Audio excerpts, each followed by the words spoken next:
वालेकुम रहमतुल्लाहि व बरकातुहू। माशाअल्लाह इसमें मौजूद है मैदान अरफात और अरफात का पूरा मैदान भरा हुआ है। हाजी सल्लल्लाहु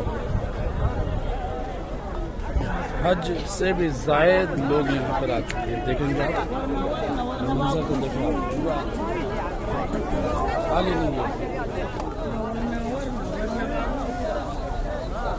ये देखो आप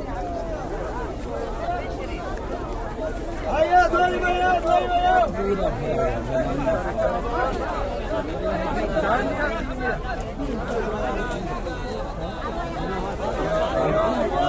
पूरा मैदान अरफात।